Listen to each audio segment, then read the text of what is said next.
Welcome back to the channel.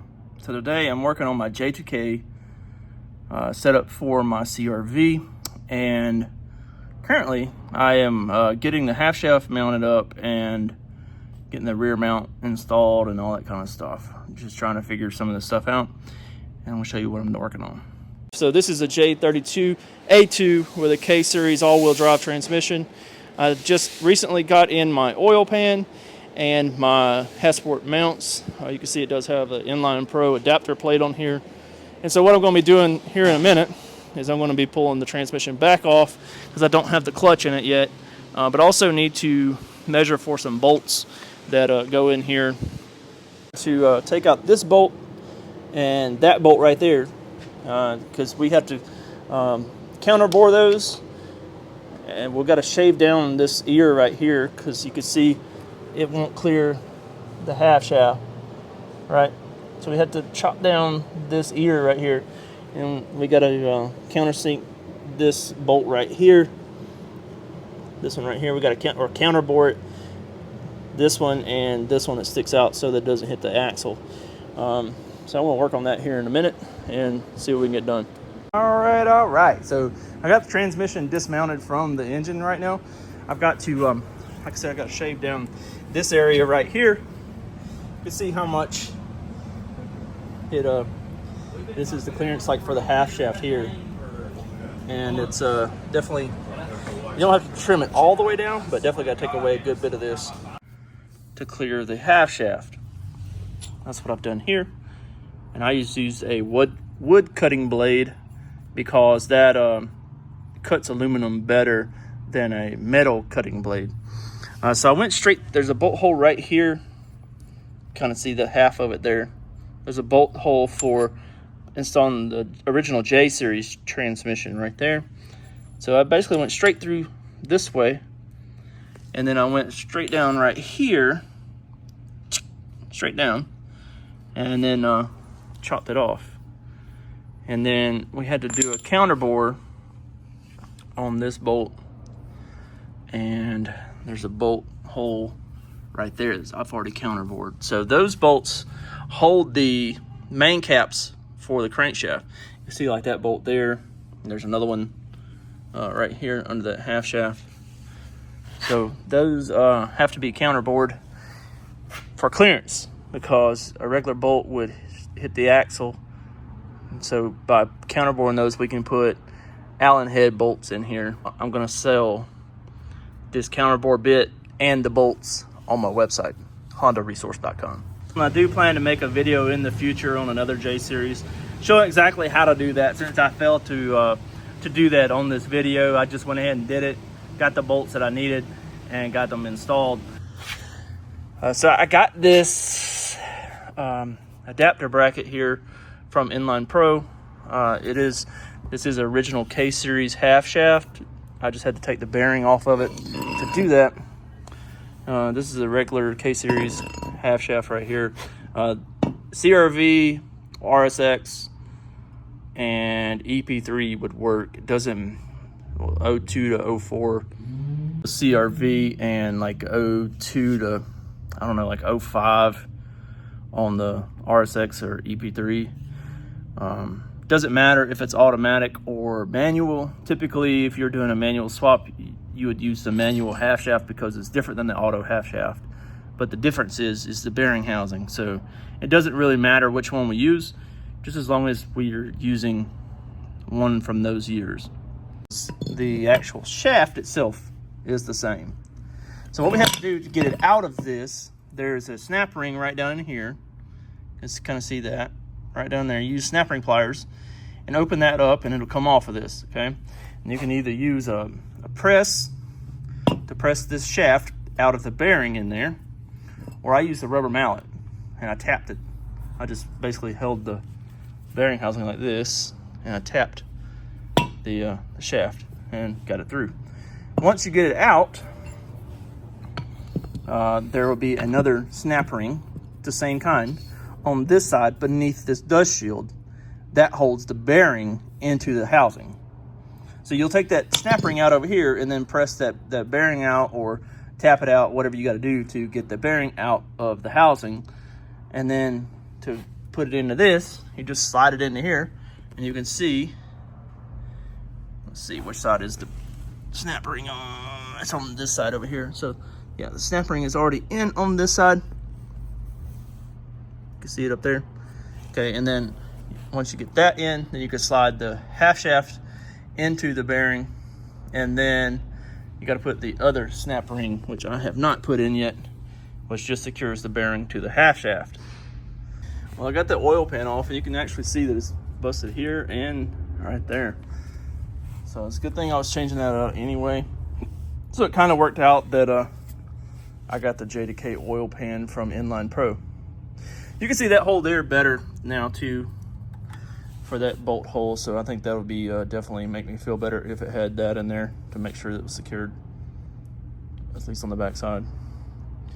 I like how the Hasport mount actually connects to the block rather than trying to, connect, to the transfer case or whatever to make it work. And it's a lot more secured to where the K series are real bad about breaking ears off the engine and stuff. I don't think that's going to be the case with this setup. So now I've got to clean off all this old sealant on here. And I found a new tool that I like to use. Let me go grab it real quick. Well, I have one right here in the pack. It's Lyle 810, this scraper. These work phenomenal. I found some that were on clearance and I stocked up. I got 4 of them right there, still brand new. They don't really wear out, and they not sand, but they'll scrape that really, really nice. Get all that old sealant off of there. So I'm gonna go grab the one out of my toolbox and get the scraping. So now I got my little scraper, but you just take that thing and just go right along it. And it works so much better than a razor blade. Look at that. But it is definitely easier when you're using your dominant hand and not your weak hand and holding the camera. But it does really, really nice. I have thoroughly enjoyed these. Once I found out about these, I actually got one for all of my guys here at the shop. And they all use theirs pretty much every day as well. So I'm gonna go get the rest of this scraped off, and I'll be back with you in a minute. This Inline Pro oil pan is phenomenal. I hate to put it on here right now because I don't want it to get scratched up because it's so pretty. So pretty. It's engraved Inline Pro. It is definitely going to allow clearance for this bolt, so that's a good thing. Really good thing. The only thing I do see about it is the flange is not level. So whenever I put it on there, it's rocking back and forth, and I even put a straight edge across it. Definitely not level. I wish I had a big belt sander, just lay it down on it and level it out rather than having to tweak it by tightening up the bolts. But I don't. Just took my, like I said, my metal cutting, or my wood cutting blade, and I just chopped off this piece right here because that was hitting CV axle. When I put the CV axle, I got one right here, a little K series axle. I was trying to mount it up, but it's hitting that. Let's see how, yeah. So now let's see what happens. I have to get my air blower and blow all those shavings off. It makes a ton of shavings using that wood blade. Ooh, that's like new money, man. That's baby slid right up on there. I may have to take that little dust cap right here off of that axle, or off the axle that I used. This is just one I had for a second gen CRV here in the shop, and it I gotta find a plug for that drain back they put on there for a turbo. I don't really think that that's the best placement they could have put for a drain back. As you see, it's right behind the daggum CV axle. So I don't know exactly why they put it right there. It'd been like, I think it'd been better if you're just a little bit lower than, tip top, but right here, I mean, it's Inline Pro stuff, so they should know how all this stuff fits. Why not put it right here? Right here. And then if you're running your turbo drain, it could come down and right there. I don't know. Seemed like there could be a better place than right there. I mean, it's literally right behind that axle. Just don't see how it'd be functional. Oh well.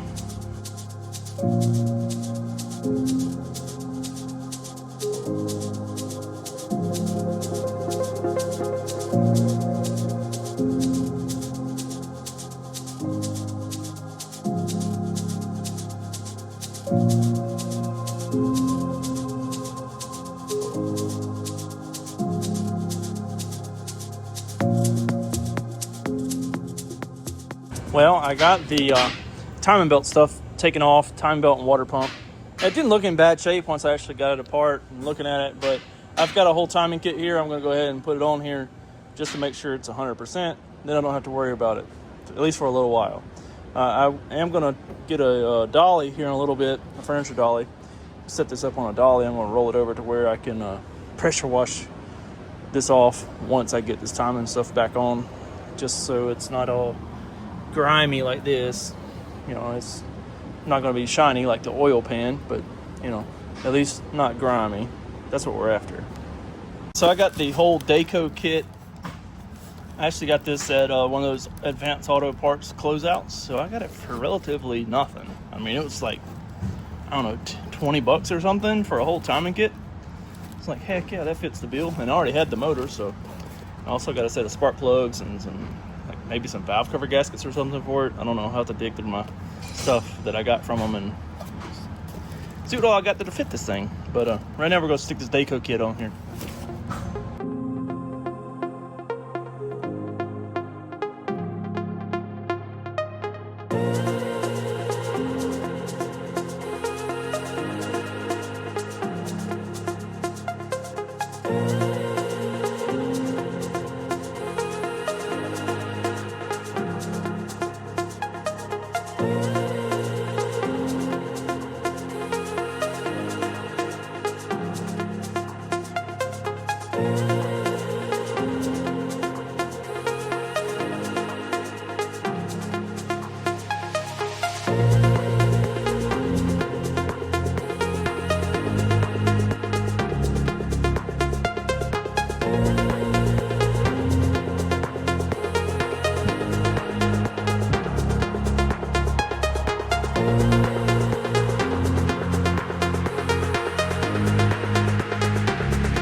The transmission busted off of it again. I was going to install the flywheel, and I just got the spacer in here, and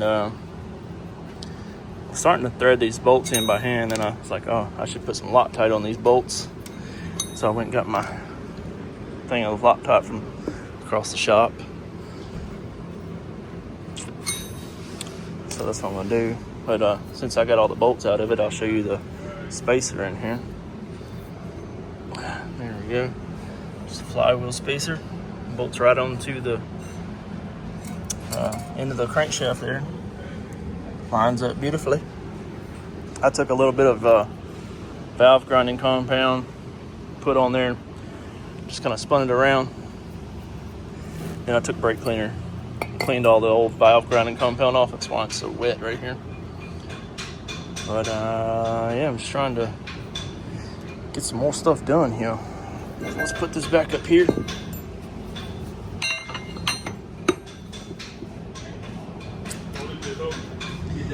Get these little bit of Loctite here.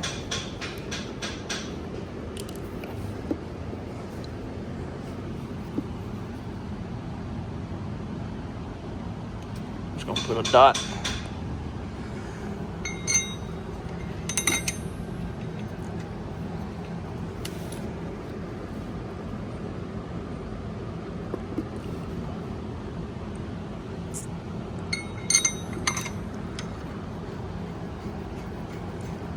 let me get all these stuck up in here, and then we'll get torquing them. And by torque, yes, I do mean ugga dugga.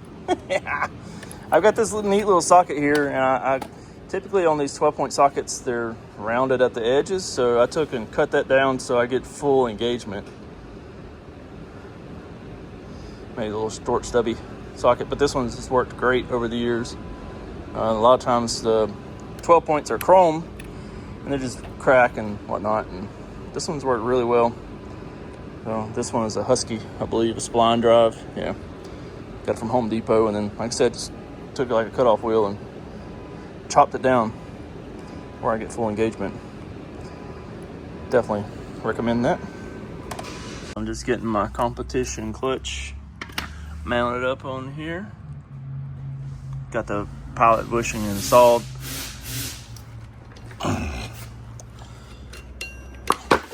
Jeez. But anyway, I got the pilot bushing installed in there.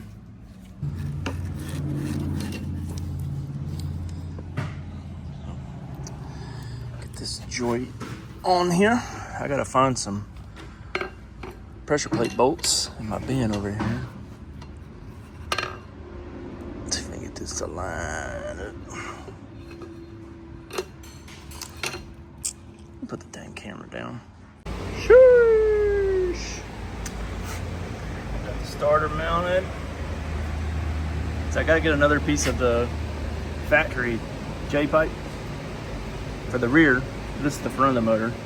What I'm gonna do is cut it, or maybe even down here, and then we'll angle it and made me a custom exhaust that goes under the transmission rather than can't go through here.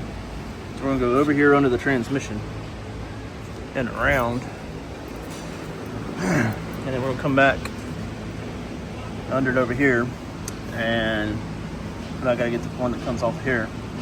We'll make it back into a Y right here, and then go with the 3-inch exhaust all the way back. Got the half support mount over here and the half support mount over here. Looking pretty good. All right, so I got the bolt for back here, got it in and tightened, 56 foot-pounds. And the same for the one back here. We got that one in and tightened to 56 foot-pounds. I got my plugs for the oil pan. Got those installed with some Honda Bond. Shoot, yeah, we in business. Business. Got the half shaft reinstalled. Got all the bolts in it. Getting close. Getting close. So that's going to wrap up today's video on the J2K setup. I am still waiting on a water neck to go down here. I've ordered from Track Tough. We're going to be waiting on that piece, and then I'm still waiting on the harness. We'll use the Haltech 750 on this, and yeah, it's getting really close. We've been doing some more work on the ITR. Actually got it fired up today, so we'll be checking out some more videos on that here soon.